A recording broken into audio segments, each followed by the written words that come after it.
wanted to cover something I started to realize about myself recently.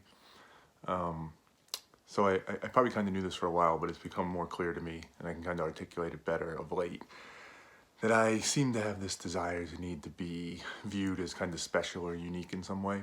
I've said it before, right? Like I don't necessarily love the attention, right? I don't need just like adulation and attention and everybody telling me I'm great. In many ways, that actually makes me uncomfortable.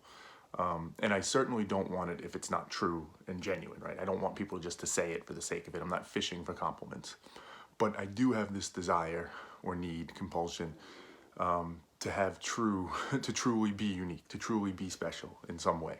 For whatever reason, when I think of like my base value drivers, that seems to be tied to it. And you could probably trace it back to there's some implication that, that means you're special, that means you're more likely to survive or find mates or something, right? There's probably something to that. But for whatever reason, I just feel it. The pleasure I get is so potent in those instances where I do something that's recognized as special or unique.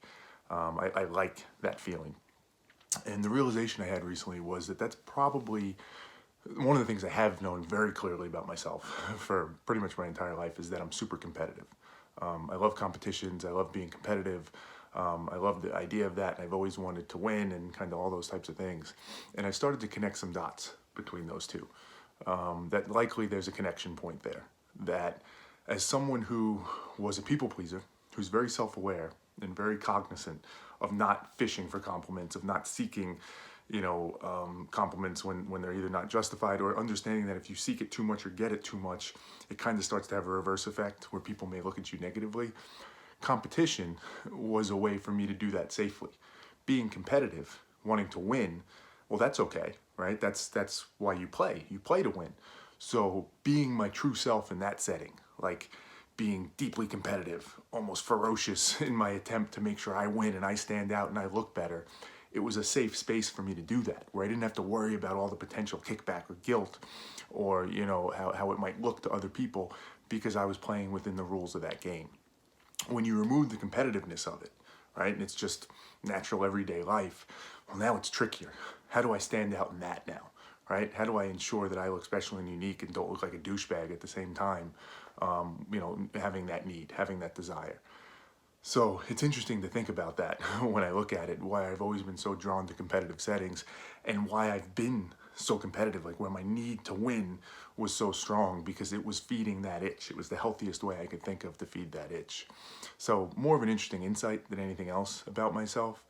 But I think that the big takeaway for me is, I need to find a better balance in that. It can't be like super competitive, cutthroat competition, playing to win, needing to be the best, in those settings. And then in other settings, being totally uncomfortable, trying to stand out, but at the same time needing it. Like I need to find some confidence in that to say, yeah, I do want to be good at this thing, but I want to be good at it for the right reasons. It's not just for some, selfish, deep desire. It's because I believe in it and I believe I have something valuable to add to it. And therefore it's okay to want to be the best at it or be really good at it. And it's okay if, people recognize me as such, and I accept that recognition. That's okay. Like it's healthy for me to do that. I don't have to kind of suppress it deep down and then kind of have all these weird implications from it. But at the same time, I don't need to take it to the extreme of competitiveness and think I need to beat everybody all the time, otherwise it's not worth playing. Because that's the other part that came with me being so competitive, is I was often a sore loser. I didn't like losing for that reason. And when you bring that mindset into life, right, and you're not afraid to fail, and you're a sore loser, and you don't like when you look bad, well, sure, you might not lose a lot, but you're certainly not going to quote unquote win a lot either. So I think my relationship with winning and losing, competitiveness, trying to stand out, trying to be unique, trying to be special, all of that, it's gotten so jumbled up, and there's been such a lack of clarity around it that it's manifested out in me living my life in many ways that are definitely not big L logical, probably not efficient towards an objective that I would think would be my objective. So having clarity on this, which is kind of step one in this video, and then trying to figure out what are the right big L logical actions to take to get to what I really want, is something that's a critical step.